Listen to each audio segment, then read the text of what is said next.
Hi everyone, welcome to Navneet IAS academy. हम यहाँ पे जो है क्लास 7 की जो एनसीईआरटी है उसे कवर कर रहे हैं एंड इस बुक का नेम है आवर पास्ट पार्ट 2। एंड जैसे कि आप जानते ही हो कि इसके हम जो है 9 चैप्टर्स ऑलरेडी कंप्लीट कर चुके हैं एंड प्रीवियस वीडियो में we had started the chapter number 10 जो कि लास्ट चैप्टर है इस बुक का।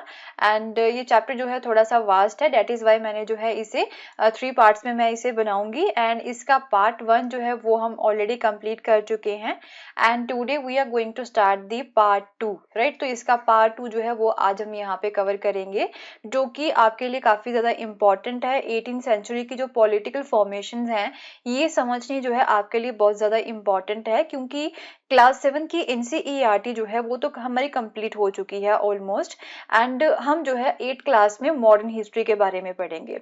तो उसमें जो है अगर मॉडर्न हिस्ट्री को आपको अच्छे से समझना है तो उससे पहले आपको जो है इस चैप्टर को अच्छे से पहले समझ लेना चाहिए, क्या क्या चेंजेस यहाँ पे हुई थी, क्या क्या पॉलिटिकल चेंजेस हुई थी। तो उन सब चीज़ों के बारे में जो है हम इस पर्टिकुलर चैप्टर में कवर कर रहे हैं। सो दैट इज वाई जो है ये आपके लिए काफ़ी ज़्यादा इंपॉर्टेंट चैप्टर है। ये जो है मेरे टेलीग्राम चैनल का लिंक है, यहाँ पे आपको जो है डेली लेक्चर्स की पीडीएफ फ्री ऑफ कॉस्ट मिलेगी and the Hindu and Indian Express की daily news articles to read जो है उसकी भी इंफॉर्मेशन जो है वो आपको यहाँ पे मिलेगी एंड लिंक जो है इसका वो मैं नीचे डिस्क्रिप्शन में दे चुकी हूँ, डायरेक्टली वहां पे जाके आप इसे फॉलो कर सकते हो, राइट। हम देख चुके हैं कि 18th सेंचुरी में जो है कई सारे चेंजेस यहाँ पे हो रहे थे एंड कई सारे जो है जो मुगल रूलर्स थे, राइट। तो वो एक समय में कितना बड़ा जो है उनके उनके पास एरिया हुआ करता था, बट धीरे धीरे जो लेटर मुगल्स थे आफ्टर द औरंगजेब अगर हम बात करें तो ज़्यादा एबल रूलर्स वो नहीं थे एंड वो जो है अपने उनके जो ऑफिसर्स यहाँ पे हुआ करते थे, उनके जो नॉबल्स थे उनके ऊपर जो है वो ज़्यादा चेक नहीं रख पाते हैं, उनके ऊपर नज़र नहीं रख पाते हैं एंड इवन जस्ट जो है वो पपेट बन के रह जाते हैं उनके हाथों में। तो ये चीज़ें हमने जो है अपनी प्रीवियस वीडियो में जो है देखी थी एंड कुछ यहाँ पे हमने ये भी देखा था कि जो इनके जो मुगल प्रोविंसेस हैं वो किस तरह से इंडिपेंडेंट होते हैं। तो हम 3 ग्रुप्स में जो है एक तरह से इन प्रोविंसेस को डिवाइड कर सकते हैं। उन 3 ग्रुप्स के बारे में भी हमने यहाँ पे अपनी प्रीवियस वीडियो में देखा था कि इन प्रोविंसेस को जो नए प्रोविंसेस यहाँ पे बने थे लेटर मुगल्स के अंडर, तो जो है 18th सेंचुरी की अगर हम बात करें तो उन्हें हम जो है 3 ग्रुप्स में उन प्रोविंसेस को डिवाइड कर सकते हैं। एक तो थे यहाँ पे कुछ ओल्ड मुगल प्रोविंसेस रहते हैं, ये हाउएवर जो है ये इंडिपेंडेंट हो जाते हैं, राइट। टोटली जो है ये इंडिपेंडेंटली रूल करते हैं, बट ये मुगल्स के साथ जो फॉर्मल टाइज होते हैं ना उन्हें नहीं तोड़ते हैं। तो ये जो है फर्स्ट ग्रुप है जिसके बारे में जो है आज हम यहाँ पे बात करेंगे इस पर्टिकुलर वीडियो में, द ओल्ड मुगल प्रोविंसेस के बारे में। तो ये वो प्रोविंसेस थे जो कि यहाँ पे इंडिपेंडेंट हो जाते हैं टोटली, बट जो है ये अपने जो मुगल रूलर्स हैं उनके साथ फॉर्मल टाइज जो है ये खत्म नहीं करते हैं। तो जो है इसके बारे में जो आज हम यहाँ पे कवर करेंगे।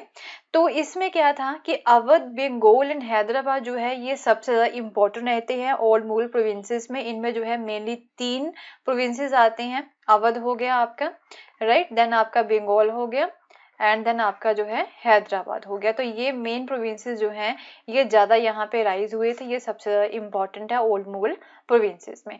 हाउएवर कुछ ऐसे प्रोविंसेस थे जो कि काफ़ी लंबे समय तक उनका जो है स्ट्रगल यहाँ पे चला था, जैसे कि सिख हो गए, जाट्स हो गए या फिर मराठास हो गए। तो जो है उनका मुगल्स के साथ काफ़ी लंबे समय तक यहाँ पे स्ट्रगल चला था, तो जो कि फिर बाद में जो है इंडिपेंडेंट रूलर बन जाते हैं वहाँ के।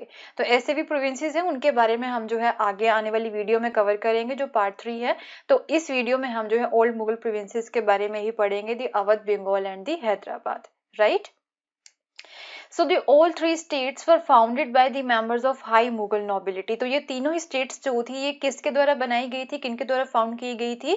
ये जो है मुगल्स की हाई नॉबल्स हुआ करते थे, अच्छे जो है ये मनसाबदारी रैंक जो है इनके द्वारा दिए गए थे मुगल्स के द्वारा इन रूलर्स को। अवध, बंगाल एंड हैदराबाद के जो रूलर्स थे जो बने थे यहाँ पे, ये अच्छे रैंक के ऊपर जो है इन्हें यहाँ पे रखा गया था, ये हाई मुगल नॉबिलिटी थी। तो मनसाबदारी सिस्टम जो है उसके बारे में भी हम जो है पढ़ चुके हैं। अगर आपको मनसाबदारी सिस्टम जो है जिसके बारे में इसके बारे में अगर आपको पढ़ना है तो आप जो है प्रीवियस वीडियोस में देख सकते हो, जो कि मुगल्स वाला चैप्टर है उसमें हमने जो है पढ़ा था। आई थिंक ये चैप्टर नंबर 4 है, उसमें हमने जो है मनसाबदारी सिस्टम के बारे में डिटेल वे में देखा था कि मनसाबदारी सिस्टम होता क्या है, राइट, मनसाबदार कौन होते हैं। तो जो है उसके बारे में जो है आप वहां पे जाके देख सकते हो। तो ये जो तीनों ही थे मुगल प्रोविंसेस के जो रूलर्स थे, अवध, बंगाल एंड हैदराबाद के, ये जो है हाई मुगल नोबिलिटी से बिलोंग करते थे एंड ये लार्ज प्रोविंसेस के गवर्नर्स हुआ करते थे। तो पहले अगर बात करें, अवध के थे यहाँ पे सादत खान, बंगाल के थे मुर्शिद कुली खान एंड हैदराबाद के थे असफ जा। तो इनके अगर बात करें फाउंडर्स के बारे में जो है आपको अच्छे से यहाँ पे याद रखना है। यूपीएससी या फिर स्टेट पीएससी किसी भी गवर्नमेंट एग्जाम में ये क्वेश्चन जो है वो पूछे जा सकते हैं। तो 3 है यहाँ पे, इस मैप में देख सकते हो, अवध हो गया, बंगाल हो गया and then this one is your Hyderabad हो गया, राइट। तो हैदराबाद के जो रूलर्स है ना, इनके यहाँ पे मराठास के साथ जो है काफी लंबे समय तक जो है स्ट्रगल्स यहाँ पे चलते ही रहते हैं। तो ये तीनों ही जो है यहाँ पे इन्हें हाई मनसाबदारी पोजीशन जो है हाई मनसाबदारी पोजीशन जो है वो यहाँ पे दी गई थी and they enjoyed the trust and confidence of the emperors. जो है ये एम्परर्स जो थे यहाँ पे मुगल एम्परर्स थे, वो इनके ऊपर जो है बहुत ज्यादा विश्वास करते थे। एंड बोथ असफ जा एंड मुर्शिद कुली खान जो है, इनका जो रैंक था ना वो 7000 था दोनों का, एंड सबसे ज्यादा जो है हाईएस्ट रैंक जो है इन्हें यहाँ पे दिया गया था। मनसाबदारी सिस्टम में क्या होता है ना कि ये रैंकिंग सिस्टम होता है एक तरह से, तो जितना ज्यादा हाईएस्ट रैंक होता है उतने ज्यादा जो है इनके पास जो है राइट्स होते हैं, उतनी ज्यादा जो है इसकी सैलरी यहाँ पे होती है। एंड जो सादत खान है उसका जो रैंक है वो कितना था, वो 6000 था। तो ये जात रैंक जो है ना, ये रैंकिंग सिस्टम होता है यहाँ पे मनसाबदारी सिस्टम में, राइट। एंड यहाँ पे जो है एक तरह से कुछ एरिया दे दिया जाता है, वहां से टैक्सेस कलेक्ट करते हैं एंड ये जो अपने पास जो है कुछ घुड़सवार सैनिक जो होते हैं वो भी रख सकते हैं। तो इस तरह से जो है ये मनसाबदारी सिस्टम होता है, आप इसके बारे में चैप्टर नंबर 4 में जाके पढ़ सकते हो, राइट। तो हैदराबाद की हम जो है अब डिटेल में जो है बात करेंगे कि किस तरह से जो है वो इंडिपेंडेंट होते हैं। तो निजाम उल मुल्क असफ जा जो है ये इनका फुल नेम है, that is the founder of the Hyderabad state. ये जो है सबसे जो है पावरफुल मेंबर्स थे मुगल एम्परर फारूक सियार के अंडर, राइट। कौन से थे, फारूक सियार के अंडर थे। तो ये भी जो है आपके लिए इंपॉर्टेंट बन जाता है, काफी ज्यादा इंपॉर्टेंट क्वेश्चन है। तो फारूक सियार के अंडर थे ये एंड इन्हें जो है सबसे पहले अवध की गवर्नरशिप दी गई थी। पहले असफ जा जो थे वो उन्हें अवध की गवर्नरशिप दी गई थी एंड बाद में जो है डेक्कन एरिया का जो चार्ज है वो इन्हें दे दिया गया था। एंड मुगल गवर्नर रहते हुए ऑफ द डेक्कन प्रोविंसेस के ये मुगल गवर्नर जब बन जाते हैं तो इनका जो है वहां पे पॉलिटिकल एंड फाइनेंशियल एडमिनिस्ट्रेशन के ऊपर जो है पूरा कंट्रोल था। ये सारी चीजें जो है वो इनके हाथ में ही थी। तो वहां पे क्या चल रहा था कि जो डेक्कन एरिया है ना, वहां पे काफी लंबे समय से जो है प्रॉब्लम्स चल रही थी। तो वहां पे जो मराठास है ना, उनका जो है यहाँ पे काफी लंबे समय से जो है यहाँ पे मुगल रूलर्स के साथ जो है प्रॉब्लम चल रही थी, या फिर और भी कई वहां पे स्टेट्स थी छोटी मोटी डेक्कन में, तो वहां पे काफी लंबे से टर्मोइल चल रहा था। तो उसी का जो है ये फायदा उठाते हैं एंड वहां पे कोर्ट की जो नोबिलिटी होती है, जैसे कि आपने पढ़ा था अपनी प्रीवियस वीडियो में कि जो है कोर्ट के जो नोबल्स थे ना, मुगल्स के कोर्ट के नोबल्स भी जो वो भी आपस में डिवाइड हो चुके थे, ईरानीज एंड तुरानीज। इसके बारे में भी हमने पढ़ा था अपने पार्ट 1 में इस चैप्टर के। तो वो जो है उनके बीच में भी यहाँ पे कंपटीशन चल रहा था। तो इन सब चीजों का जो है इन्होंने फायदा उठाया असफ जाह ने एंड जो है वो क्या करते हैं कि सारी पावर जो है वो अपने हाथ में ले लेते हैं एंड हैदराबाद रीजन के जो है ये एक्चुअल रूलर बन जाते हैं। पहले पॉलिटिकल एंड फाइनेंशियल एडमिनिस्ट्रेशन ही था इनके पास, बाद में जो है इन्होंने कई सारी जो प्रॉब्लम्स वहां पे चल रही थी डेक्कन एरिया में उसका फायदा उठाया एंड जो है ये खुद क्या बन जाते हैं, ये एक्चुअल रूलर बन जाते हैं of that region, right. And इन्होंने क्या किया, Asaf Jah brought the skilled soldiers and administrator from the northern India. तो अपने एरिया के अंडर जो है काफी स्किल्ड सोल्जर्स एंड जो एडमिनिस्ट्रेटर्स होते हैं वो लेके आते हैं, कहाँ से, नॉर्थ इंडिया से। एंड इन्हीं की वजह से, इन्हीं की अच्छी स्किल्स की वजह से इन सोल्जर्स एंड एडमिनिस्ट्रेटर्स जो होते हैं, इनकी अच्छी स्किल्स की वजह से जो है साउथ की तरफ भी जो है हैदराबाद के रूलर को नई अपॉर्चुनिटीज मिलती हैं। तो वहां पे भी जो है ये एक तरह से उन एरियाज को भी अपने कंट्रोल में करने की कोशिश करते हैं। तो इन्होंने भी जो है मनसाबदारी सिस्टम कंटिन्यू रखा हैदराबाद में। तो इन सोल्जर्स को, एडमिनिस्ट्रेटर को जो है इन्होंने मनसाबदार जो है बना दिया था। एंड जागीर्स जो होती हैं वो भी ग्रांट की थी। Although he was still a servant of the Mughal emperor, हाँ ऑल्दो जो है ये अभी भी सर्वेंट ही रहते हैं मुगल एम्परर के, असफ जाह उनके साथ ये फॉर्मल टाइज नहीं तोड़ते हैं, बट ये जो है एक तरह से क्वाइट इंडिपेंडेंटली यहाँ पे रूल कर रहे थे। एंड दिल्ली से जो है कोई भी ये डायरेक्शन नहीं लेते थे, मीन उनसे जो है कुछ भी नहीं पूछते थे। कोई भी स्टेप अगर ये लेते हैं तो उस स्टेप को लेने से पहले ये जो है मुगल रूलर से बिल्कुल भी नहीं पूछते थे। एंड मुगल रूलर्स जो है वो भी यहाँ पे इंटरफेरेंस नहीं कर रहे थे, राइट। एंड जो मुगल एम्परर्स थे they merely confirm the decisions already taken by the Nizam. तो यहाँ पे इन्हें असफ जाह को निजाम भी बोला जाता है, हैदराबाद के जो रूलर्स है ना उन्हें निजाम भी बोला जाता है। तो ये भी चीज आपको यहाँ पे याद रखनी है। तो जैसे कि आपको ऑलरेडी बता चुकी हूँ कि हैदराबाद स्टेट जो है वो मराठास के साथ जो है उनके लंबे समय से स्ट्रगल चल रहे थे। एंड अगर यहाँ पे बात करें डेक्कन प्लेट्यू की, तो वहां पे भी जो है कुछ वॉरियर चीफ्स थे नायकास, तो उनके साथ भी जो है इनका काफी लंबे समय तक जो है स्ट्रगल चलता रहता है। तो यहाँ पे जो एम्बिशंस थे of the Nizam to control the rich textile producing areas of the Coromandel coast जो है ईस्ट में, कोरोमंडल कोस्ट जो है ना ईस्ट में, तो वहां पे रिच टेक्सटाइल प्रोड्यूसिंग एरियाज हैं, तो उनके ऊपर जो है ये कंट्रोल करने की कोशिश करते हैं। बट वहां पे ब्रिटिशर्स जो है वो ऑलरेडी पहुंच चुके थे, who were becoming increasingly powerful in that region. And उस समय तक जो ब्रिटिशर्स यहाँ पे पहुंच चुके थे हमारे इंडिया में, एंड ईस्ट में जो है ये पावरफुल हो रहे थे, राइट। तो ये चीजें जो है आपको यहाँ पे याद रखनी है। सो यहाँ पे कोरोमंडल कोस्ट जो है वो ये वाला ईस्ट में ये वाला जो एरिया हो गया, यहाँ पे रिच टेक्सटाइल्स थी, तो इस तरफ यहाँ से जो है ये इस तरफ आने की कोशिश कर रहे थे। इन एरियाज को जो है ये अपने कंट्रोल में करने की कोशिश कर रहे थे, बट यहाँ पे जो ब्रिटिशर्स हैं वो ऑलरेडी पहुंच चुके थे। एंड जो है वो इनके जो मंसूबे थे, मीन जो है इस एरिया को अपने कंट्रोल में करना है कोरोमंडल कोस्ट को, तो वो यहाँ पे जो है सक्सेसफुल नहीं होते हैं क्योंकि ऑलरेडी वहां पे ब्रिटिशर्स पहुंच चुके थे। सो नेक्स्ट है अवध एरिया की अगर हम बात करें, तो बुरहान उल मुल्क सादत खान जो है he was appointed as the Subadar of Awadh in 1722 and he founded a state which was one of the most important to emerge out of the breakup of Mughal Empire। एक ऐसी स्टेट बनते हैं अवध जो है जो कि सबसे important बन जाती है after the breakup of the Mughal empire, क्योंकि जो अवध एरिया है ना वो काफी ज्यादा प्रोस्पेरस एरिया है, क्योंकि ये जो है गंगा प्लेन जो है हमारे वहां पे जो है ये अवेलेबल है। एंड ये अवध एरिया जो है ये मेन ट्रेड राउट भी है between the north India and the Bengal. यहाँ पे आप देख सकते हो यहाँ से, राइट, नॉर्थ इंडिया से अगर बंगाल की तरफ आना है तो यहाँ पे ये मेन ट्रेड राउट भी बनता है। एंड ये जो है एल्यूवियल गंगा प्लेन वाले जो एरियाज है ये वहां पे है, तो काफी ज्यादा जो है ये उपजाऊ एरिया भी है, तो काफी इंपॉर्टेंट एरिया है अवध भी, तो वहां के ये रूलर बन जाते हैं।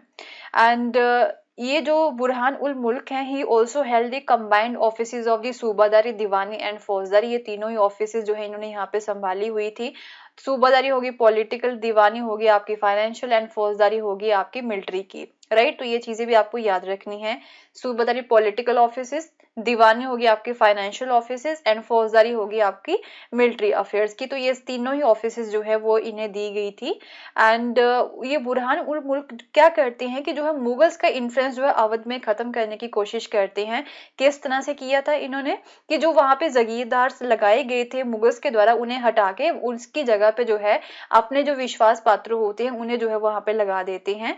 And he also reduce the size of jagir. जागीर क्या होती है? लैंड यहाँ पे दी जाती है वहां से जो वो टैक्सेस कलेक्ट करते हैं।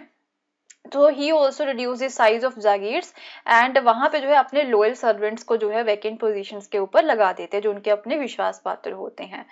So the accounts of jagirdars were check, तो इन जागीरदार्स के जो अकाउंट्स होते हैं उन्हें लगातार चेक किया जाता था, सो डैट कि यहाँ पे जो जागीरदार है वो कोई चीटिंग ना करे। एंड जितना भी रेवेन्यू सारे डिस्ट्रिक्ट्स का बनता है उन्हें अच्छे से रीअसेस किया जाता था। एंड उन सारी चीज़ों को रीअसेस करने के लिए, इन अकाउंट्स को चेक करने के लिए भी जो है बुरहान उल मुल्क ने जो है अपने ऑफिशियल्स लगाए हुए थे, राइट। नवाब जो है अवध के भी जो है ये नवाब ही थे, इन्हें नवाब बोला जाता था, ओके। एंड जो इवन जो राजपूत जमींदारी सिस्टम था, राइट, उन्हें भी जो है सीज कर लिया था।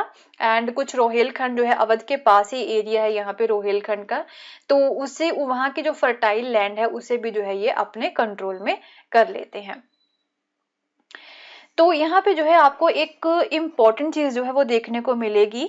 So the state dependent on the local bankers and the mahajans for the loans. तो ये जो लोकल बैंकर्स हैं ये मुगल्स के अंडर हमें जो है कभी भी देखने को नहीं मिले हैं, बट अवध जब एरिया बनता है, यहाँ पे नया इंडिपेंडेंट रूलर्स बनते हैं, तो उनके अंडर हमें लोकल बैंकर्स एंड महाजन्स जो है वो देखने को मिलते हैं। तो it sold the right to collect tax to the highest bidders. तो यहाँ पे किसी एरिया का अगर टैक्स कलेक्ट करना है तो ये किस तरह से देते थे, वहां पे इन्होंने जो है इजारदारी सिस्टम लगाया हुआ था यहाँ पे इनके अवध के रूलर ने। तो ये क्या करते थे, इजारदारी सिस्टम में क्या होता है कि किसी एरिया का जो टैक्स कलेक्ट करने का राइट होता है ना, वो किसे दिया जाता है, हाईएस्ट बिडर को दिया जाता है। मीन यहाँ पे बिड लगाई जाती थी, क्योंकि कई सारे यहाँ पे लोग आते थे कि जो है हम यहाँ पे टैक्स कलेक्ट करके इस एरिया का हम आपको देंगे, बट जो सबसे ज्यादा बिड लगाएगा कि सबसे ज्यादा टैक्स जो है वो मैं दूंगा, इतना टैक्स यहाँ पे दूंगा, जो फिक्स होता था वो टैक्स, राइट, फिक्स कर देते थे कि इतना टैक्स वो पर्सन देगा ही देगा। तो जो सबसे हाईएस्ट बिड लगाता था ना, तो उसे जो है ये राइट दे दिया जाता था to collect the tax, right. तो ये रेवेन्यू फार्मर्स इन्हें बोला जाता था, या फिर इन्हें जो है इजारदार्स भी बोला जाता था, जो हाईएस्ट बिडर होता था, पर्सन जो टैक्स कलेक्ट करके देता था, राइट। एंड वो जो है स्टेट को फिक्स सम ऑफ मनी जो है पे करने के लिए एग्री हो जाता था। एंड अब जो है इसकी जिम्मेदारी कौन लेगा कि ये जो पर्सन है वो फिक्स सम ऑफ मनी देगा या नहीं देगा, तो इसकी जो जिम्मेदारी है वो कौन लेता था, जो लोकल बैंकर्स होते थे ना, वो गारंटी देते थे इस पेमेंट की, राइट। एक कॉन्ट्रैक्टेड अमाउंट जो होती है ना, उसकी गारंटी वो लोकल बैंकर्स ही दिया करते थे कि ये जो रेवेन्यू फार्मर है वो आपको जो है ये जो फिक्स सम ऑफ मनी है वो देगा ही देगा, राइट। एंड इन टर्न जो ये जो रेवेन्यू फार्मर्स थे उन्हें जो है ये आज़ादी दे दी जाती थी कि आप अपनी मर्जी से जितना चाहे जो टैक्स है वो कलेक्ट कर सकते हैं। एंड जिसकी वजह से जो है नए सोशल ग्रुप्स हमें इस एरियाज में देखने को मिलते हैं, क्योंकि ये डेवलपमेंट यहाँ पे नई हुई थी हैदराबाद के अंडर, सॉरी यहाँ पे अवध के अंडर, ओके। सो यहाँ पे नए सोशल ग्रुप्स जो है वो हमें देखने को मिलते हैं, जैसे कि मनी लैंडर्स हो गए एंड बैंकर्स हो गए, to influence the management of the state revenue system, something which had not occurred in the past. जैसे कि आपको बताया कि पास्ट में ऐसी चीजें बिल्कुल भी नहीं हुई थी मुगल्स के अंडर। नेक्स्ट बंगाल की अगर हम बात करें तो यहाँ पे क्या था, मुर्शिद कुली खान के अंडर जो है बंगाल वो टोटली मुगल कंट्रोल से बाहर हो जाता है। एंड मुर्शिद कुली खान को जो है नायब लगाया गया था, naib deputy to the governor of the province, right. Naib deputy जो होते हैं to the governor of the province, province का बंगाल के जो गवर्नर थे उनके ये नायब डेप्यूटी थे, एक्चुअल में ये गवर्नर नहीं थे मुर्शिद कुली खान, राइट। एंड ये फॉर्मर सूबादार कभी भी नहीं बन पाए थे, बट मुर्शिद कुली खान ने जो है काफी जल्दी ही जो सारी पावर है वो अपने हाथ में ले ली थी। तो जैसे कि अगर हम बात करें हैदराबाद एंड अवध के जो रूलर्स हैं उनके अंडर भी रेवेन्यू सिस्टम जो है सारा उन्हीं के अंडर ही था, तो ये भी जो है रेवेन्यू एडमिनिस्ट्रेशन जो होता है स्टेट का वो देखा करते थे। And in an effort to reduce the Mughal influence in Bengal, तो मुगल्स का प्रभाव बंगाल में खत्म करने के लिए इन्होंने क्या किया कि जितने भी मुगल जगीरदार होते हैं ना उन्हें उड़ीसा की तरफ ट्रांसफर कर दिया था। एंड जितना भी बंगाल के रेवेन्यूज है उसका रीअसेसमेंट इन्होंने ऑर्डर किया था। एंड जो रेवेन्यू है उसे ये किस तरह से कलेक्ट करते थे, उसे जो है ये कैश में कलेक्ट किया करते थे। एंड हर पूरी तरह से जो है स्ट्रिक्टनेस यहाँ पे देखने को मिलती थी जमींदार के लिए। सो अब क्या था, मैनी जमींदार जो थे वो भी कर्जे के अंदर दब जाते हैं, रेवेन्यू सिस्टम भी काफी ज्यादा बढ़ा दिया गया था। तो अब जो है जमींदार क्या करते थे, बैंकर्स या फिर मनी लैंडर से जो है वो पैसा बोरो करना स्टार्ट कर देते थे। तो यहाँ पे भी आपको कौन देखने को मिलेगा, यहाँ पे भी आपको जो है बैंकर्स एंड मनी लैंडर्स जो है वो देखने को मिले हैं बंगाल में भी, जो चीजें मुगल्स के अंडर कभी नहीं हुई थी। and those unable to pay were forced to sell their land to the large zamindars. And जो जमींदार यहाँ पे जो है अपना पेमेंट नहीं कर पाते थे तो फिर क्या होता था कि उसे जो है अपनी जमीन को लार्जर जमींदार को बेचनी पड़ती थी, बड़े जमींदारों को बेचनी पड़ती थी। And the formation of regional state in the 18th century Bengal therefore led to the considerable change among the zamindars. तो बंगाल जो है जब यहाँ पे नई स्टेट बनी थी, नई रीजनल स्टेट बनी थी, उसकी वजह से यहाँ पे हमें जो है जमींदार्स के बीच में काफी सारी चेंजेस जो है वो देखने को मिलती हैं। So the close connection between the state and bankers, हाँ यहाँ पे भी हम स्टेट एंड बैंकर्स के बीच में एक क्लोज कनेक्शन देख रहे हैं, क्योंकि यहाँ पे भी आपको बैंकर्स देखने को मिल रहे हैं जो कि बोरो कर रहे हैं मनी, उन्हें दे रहे हैं मीन मनी यहाँ पे जमींदार्स को। तो ये वो चीजें हमें जो है हैदराबाद एंड अवध में भी जो है देखने को मिलती हैं, right. So during his rule the banking house of जगत सेठ, तो बंगाल में जो है उनके अंडर एक बैंकिंग हाउस जगत सेठ का वो बहुत ज्यादा प्रोस्पेरस भी हो जाता है। तो ये चीजें यहाँ पे होती हैं। एंड अगर हम यहाँ पे ऊपर ऊपर से देखें तो हम इन तीनों ही स्टेट्स में जो है कुछ कॉमन फीचर्स को जो है डिटेक्ट कर सकते हैं। तो ये आपके मेंस पर्सपेक्टिव से एंड आपके जो है प्री पर्सपेक्टिव से, दोनों से जो है ये काफी इंपॉर्टेंट बन जाती है slide, right. They can ask you the 3 common features among these states, Bengal, Hyderabad and Awadh के बीच में हमें क्या कॉमन फीचर देखने को मिलते हैं। पहला तो क्या था यहाँ पे, फर्स्ट दो many of the largest states were establish by erstwhile Mughal nobles. पहले तो यही है कि ये तीनों लार्जेस्ट स्टेट जो है किसके द्वारा बनाई गई थी, जो कि मुगल नॉबल्स हुआ करते थे एक समय में। And they were highly suspicious of some of the administrative system that they had inherited, in particularly jagirdari system. तीनों ही जो जगीरदारी सिस्टम में ज्यादा विश्वास नहीं करते थे, जो कि मुगल्स रूलर्स के द्वारा जो जिन जगीरदारों को वहां पे लगाया गया था उनके ऊपर ये विश्वास नहीं करते थे। एंड तीनों ही जो है ये मुगल नोबल्स थे, गवर्नर्स थे, हम ये बोल सकते हैं। तो सेकंड यहाँ पे टैक्स कलेक्शन का जो मेथड था वो इनका डिफरेंट था। And rather than relying upon the officers of the state, all the 3 regimes contracted with the revenue farmers, right. तीनों ही रिजाइम्स ने यहाँ पे रेवेन्यू फार्मर्स के साथ जो है कॉन्ट्रैक्ट किया था for the collection of revenue. And ये जो एक तरह से इजादारी सिस्टम है जो मैंने आपको यहाँ पे समझाया है, they can ask you about the ijaradari system also. यहाँ पे हायर बिडर को जो है जो राइट होता है टू कलेक्ट द टैक्सेस वो दे दिया जाता है। ओके तो ये जो इजादारी सिस्टम है इसे पहले मुगल्स के द्वारा डिसअप्रूव किया गया था, बट बाद में इन्होंने जो है इसे दोबारा से यहाँ पे वो लेके आते हैं एंड पूरे इंडिया में ये फैल जाता है in the 18th century. Okay तो थर्ड यहाँ पे रिच बैंकर्स एंड मर्चेंट्स भी आपको देखने को मिलते हैं तीनों ही स्टेट्स में। एंड ये जो पीपल थे they lent money to the revenue farmers, receive land as security and collected taxes from these lands through their own agents. So throughout India the richest merchants and the bankers were gaining a stake in the new political power. तो इस 18th century की अगर हम बात करें तो यहाँ पे जो है जो रिचेस्ट मर्चेंट्स एंड जो बैंकर्स हैं वो अब न्यू पॉलिटिकल ऑर्डर में जो है अपना एक स्टेक जो है वो यहाँ पे बनाते जा रहे थे, अपनी पोजीशन जो है वो यहाँ पे बनाते जा रहे थे। तो ये 3 कॉमन फीचर्स हैं। तीनों जो है ये मुगल नॉबल्स थे, तीनों जो है जगीरदारी सिस्टम जो मुगल्स के द्वारा स्टार्ट किया गया था उस पर विश्वास नहीं करते थे। सेकंड जो हो गया इनका टैक्स कलेक्शन मेथड डिफरेंट था, इजारदारी सिस्टम इन्होंने यहाँ पे स्टार्ट किया था। तीसरा हम बोल सकते हैं कि रिच बैंकर्स एंड मर्चेंट्स जो है वो आपको यहाँ पे देखने को मिलते हैं, right. So we'll continue with the new topic in our next video and अगर आपको मेरा कोर्स पसंद आया तो इसे शेयर करना ना भूलें and don't forget to subscribe my channel and don't forget to press the bell icon so that you can get the notification whenever I upload a new video. Thank you so much. Have a nice day. Bye bye.